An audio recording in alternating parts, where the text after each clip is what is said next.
네, 안녕하세요. 고대 안암병원 내분비내과 김정아입니다. 이렇게 소개해 주셔서 감사하시고 이런 좋은 자리에서 발표를 해줄 수 있게 기회를 주셔서 감사합니다. 앞서서 너무 발표를 잘 해주셔서 제가 좀 긴장되는 부분이 있는데 최대한 잘 알아들으실 수 있도록 천천히 진행하도록 하겠습니다. 제가 오늘 맡은 주제는 밀리그램 건강한 노년을 위한 콜레스테롤 가이드라는 주제로 말씀을 드릴 텐데요. 이 강의를 통해서 나의 심혈관 위험도를 알고 여기에 맞춰서 콜레스테롤 혈증이 얼마나 조절돼야 되는지 그리고 이에 대한 치료 방법을 제가 설명드리도록 하겠습니다.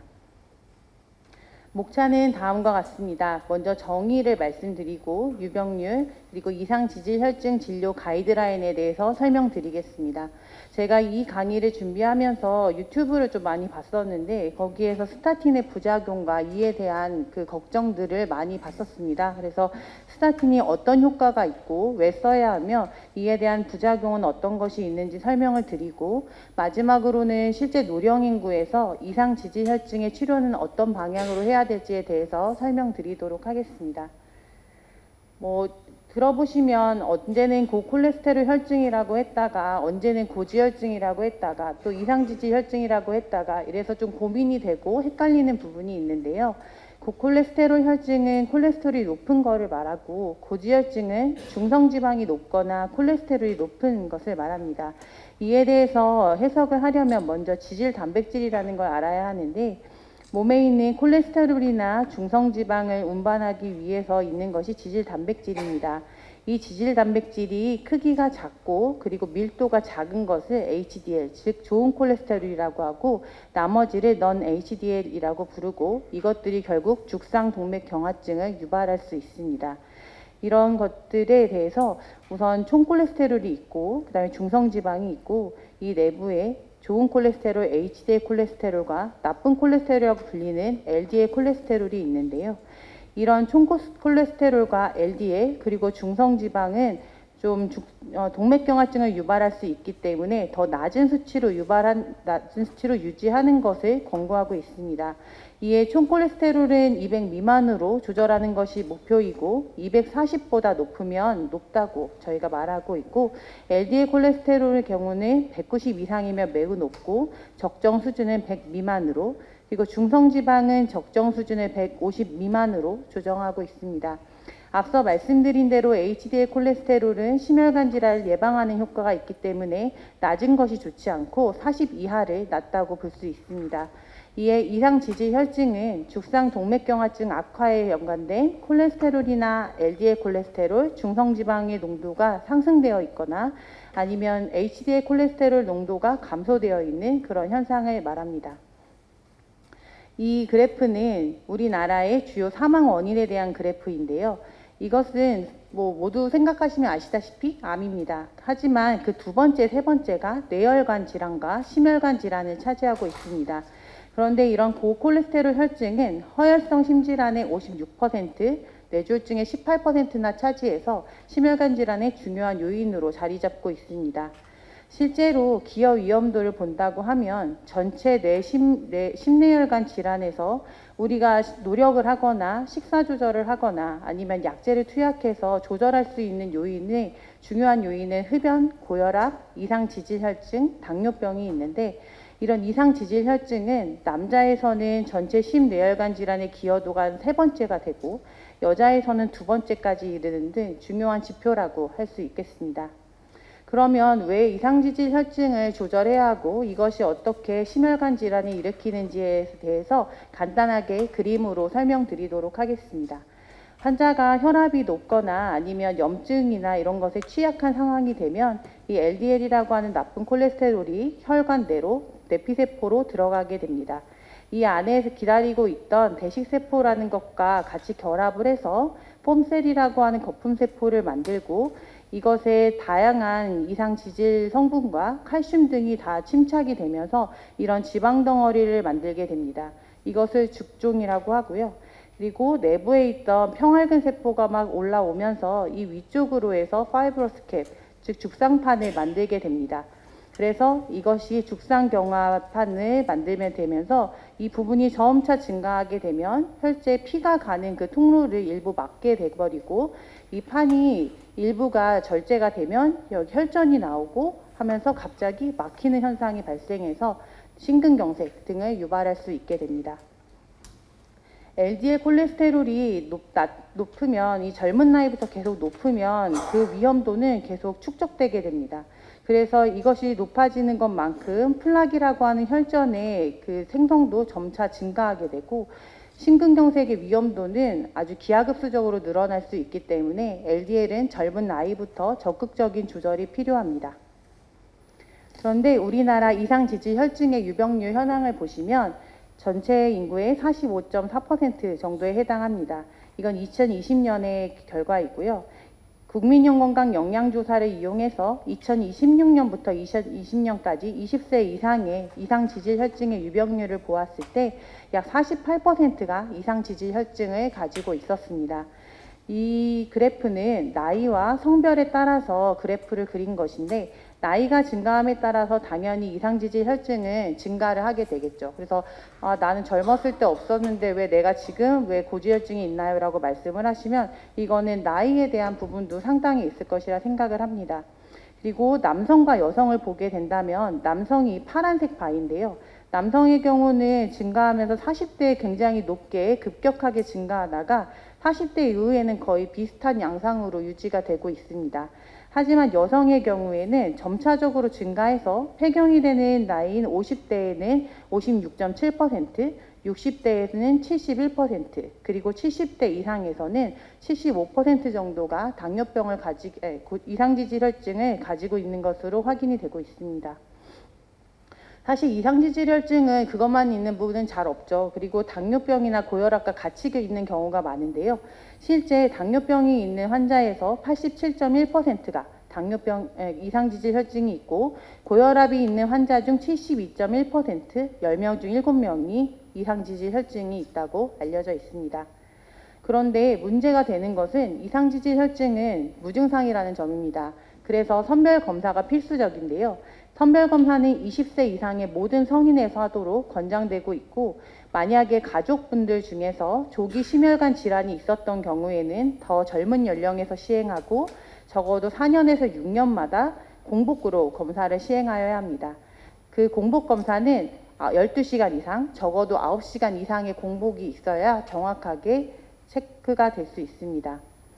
이상지질 혈증은 그냥 내가 뭔가를 잘못 먹어서 뭐 이런 생활습관이 잘못돼서 뿐만 아니라 다른 혈압약에도 잘 포함되어 있는 이뇨제라든지 아니면 관절이 아파서 혹은 피부 가려움증으로 드시는 스테로이드 제제라든지 아니면 부정맥 제제로 인해서도 콜레스테롤의 상승이 일어날 수 있고 간이나 콩팥이 안 좋거나 갑상선 수치가 이상한 경우에도 콜레스테롤이 과하게 증가할 수 있습니다.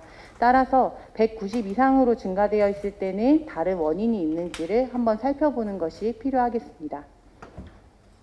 다음으로는 이상지질혈증의 약물 치료에 대해서 말씀드리도록 하겠습니다.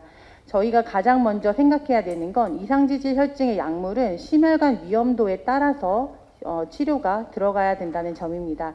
저희는 초고위험군, 저위험군, 당뇨병군, 중중도 위험군, 저위험군 이렇게 5가지 군으로 나누어서 치료를 하게 되는데요.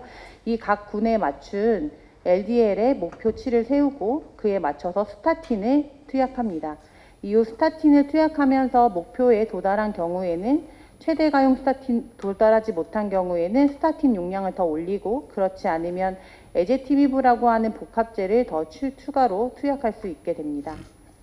그러면 그 아까 말씀드렸던 위험도에 따른 5가지 군을 제가 하나씩 나누어서 설명을 드리도록 하겠습니다. 첫 번째는 관상동맥 질환이 있는 경우입니다. 실제로 스텐트를 심장에 넣었거나 아니면 심장 수술을 했을 경우인데요. 이 경우에서는 LDL 콜레스테롤을 55 미만으로 조절하고 처음에 있던 수치의 50% 이상을 감소시킬 수 있도록 노력하여야 합니다. 이 다음으로는 죽상경화성 허혈 뇌졸중, 그러니까 일시적으로 중풍이라고 하는 중풍이라고 불리는 뇌경색이나 뇌졸중이 있는 경우, 아니면 경동맥의 혈관이 좁아져 있거나 말초동맥이 좁아져서 걸을 때 다리가 아프거나 그로 인해서 혈관 질환이 확인된 경우, 그리고 유병 기간이 10년 이상 된 당뇨병이거나 주요 심혈관 위험인자, 뒤에서 말씀드릴 텐데요. 그런 것들이 있거나 표적 장기 손상, 즉 눈이나 콩팥 합병증 등이 동반되어 있는 경우에는 LDL 콜레스테롤을 70 미만으로 조절하도록 하고 있습니다. 그리고 당뇨병이 유병 기간이 10년 미만이고 주요 심혈관 질환인자가 없는 경우에도 LDL 콜레스테롤을 100 미만으로 적극적으로 관리를 해야 되는데, 이 이유는 일반인에 비해서 당뇨병이 있는 환자에서는 심혈관 위험도가 3배에서 5배까지 높기 때문입니다. 그래서 100 미만으로 조절하는 걸 목표로 하고 있고, 그 외에도 중등도 위험군, 저위험군으로 나누어서 저희가 LDL의 수치를 130, 160으로 권장하고 있습니다. 이전 4판 진료 지침과 5판을 같이 비교하였을 때도 이전에 비해서 LDL 콜레스테롤 수치의 목표치는 더 감소되었고, 다양한 질환에서 고위험군이 더 많이 포함이 되었고, 그 고위험군에서 LDL은 70 미만으로 혹은 55 미만으로 더 적극적으로 관리하도록 권장하고 있습니다. 앞서서 심혈관 질환의 주요 위험인자에 대해서도 말씀드린다고 했는데요. 다음과 같은 5가지입니다. 연령, 첫 번째는 연령인데 남자가 45세 이상, 여자 55세 이상인 경우에 한 가지가 들어가고, 두 번째로는 부모나 형제 자매 중 남자 55세 미만, 여자 65세 미만에서 발생한 관상 동맥 질환의 조기 발병 가족력이 두 번째입니다. 세 번째는 고혈압이 있는 경우, 네 번째는 흡연을 하는 경우, 그리고 다섯 번째는 저 HDL 콜레스테롤이 있는 경우이고, 이 HDL이 만약에 높게 60 이상으로 보인다고 하면 보호인자이기 때문에 오히려 위험인자에서 하나를 감하게 될 수 있습니다. 그래서 환자가 LDL 수치가 높은데 중등도 위험군, 즉 주요 심혈관 위험인자가 2개 이상 있는 경우에는 130 미만으로 조절을 해야 하고, 만약에 위험인자가 하나 이하로 있는 경우에는 160 미만으로 조절할 수 있도록 노력을 해야겠습니다. 다음으로는 스타틴에 대해서 말씀드리겠습니다. 스타틴은 이 지질 강화제의 가장 대표적인 약제인데요. 콜레스테롤의 생성 자체를 막고, 또한 콜레스테롤을 세포내로 받아들이는 LDL 수용체라는 것도 증가시키기 때문에 결국 몸에서 LDL 수치를 낮추는 그런 작용을 하게 됩니다. 스타틴에는 종류가 이렇게 다음과 같이 7가지 종류가 있습니다. 각 약제의 종류, 그리고 약제의 용량마다 LDL 수치를 낮출 수 있는 지표가 다르게 보이는데, 앞서 말씀드렸다시피 심근경색 같은 것들이 있는 경우에는 환자의 LDL을 적극적으로 55 미만으로 낮추어야 하기 때문에 이 경우에는 LDL 콜레스테롤 수치를 기저 대비 50% 이상 감소시킬 수 있는 용량인 고용량 고강도 스타틴 요법이 필요합니다. 여기에서 보시면 아토르바스타틴 40에서 80, 혹은 로수바스타틴 20mg이고, 나머지 대부분은 저용량 중강강도 스타틴 요법이라고 할 수 있겠습니다. 근데 복용할 때 주의점은, 예전에 많이 썼던 약들은 저녁 시간에 보통 투약을 하라고 했었는데요. 최근 많이 쓰고 있는 아톨바스타틴이나 로수바스타틴, 피타바스타틴 같은 약제들은 복용 시간에 큰 영향을 받지 않기 때문에 언제 드셔도 무방합니다. 그래서 제가 이제 찾아봤을 때 유튜브에서 고지혈증 약의 배신, 고지혈증 약 없이 치료해 봅시다, 고지혈증제 스타틴 먹으면 안 되는 이유, 이런 것들이 굉장히 많았고, 사실 이런 자극적인 내용보다는 제가 다른 좋은 내용에 대해서 댓글도 다 한번 확인을 해봤는데요. 댓글들이 좀 다양하게 많았던 것 같습니다.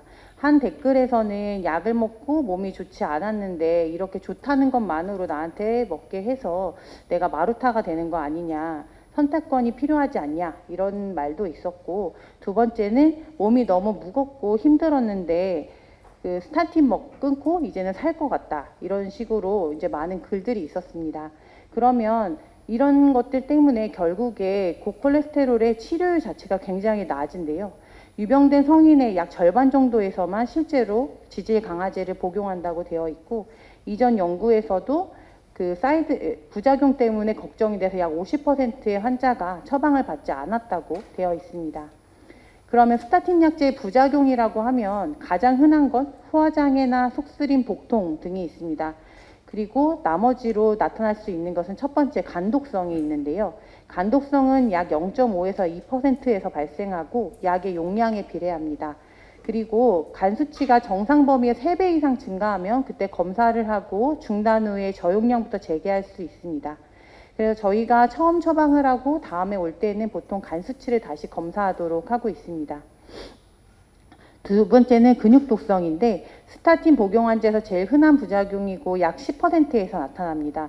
근데 이 근육 독성이 아주 심각한 거라기보다는 보통은 근육통이나 위압감 정도로 보이고 스타틴에서 근육 손상 자체가 일어나는 비율은 0.01% 정도 일반인에 비해서 높다고 되어 있어서 그런 위험한 부작용은 그러니까 처음부터 약을 쓰지 못하는 부작용으로는 생각하기는 어렵습니다.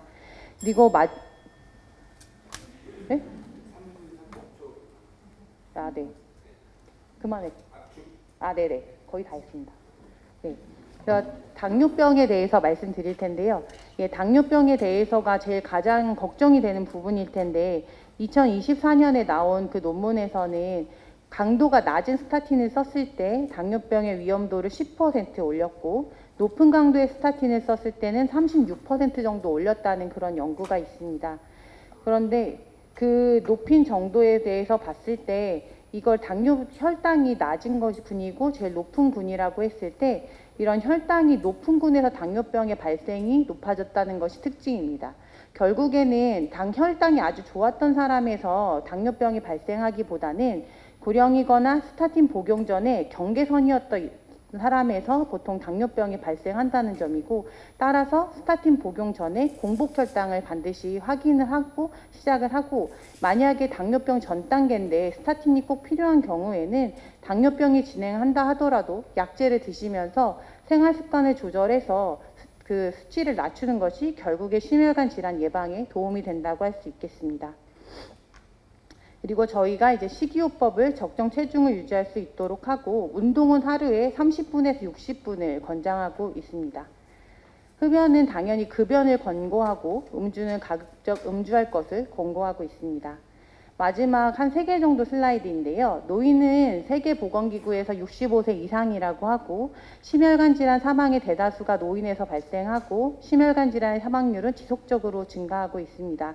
이에 이상지질 혈증도 증가하고 있기 때문에 이상지질 혈증에 대한 치료가 반드시 필요한데요. 이에 가이드라인에서도 심내혈관 질환이 있는 노인에서 스타틴 치료를 권고하고 있고 75세 이하의 성인에서는 이미 뇌경색이나 심근경색이 없더라도 위험도가 높으면 1차 예방 목적으로 스타틴을 권고하고 있습니다. 75세 초과 노인에서는 1차 예방 목적으로는 고위험군에서만 고려할 수 있다고 제시하고 있습니다.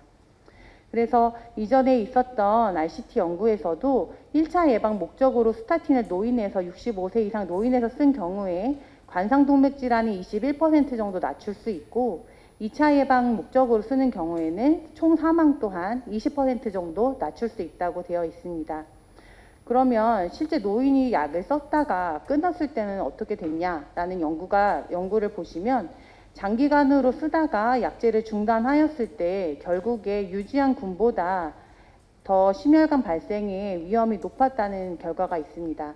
따라서 나이에 따라서라기보다는 본인의 심혈관 질환의 위험도를 알고 스타틴을 적극적으로 치료하는 것이 장기적으로 건강하게 노년을 지낼 수 있는 것이라고 생각합니다. 제 발표는 여기까지입니다. 감사합니다.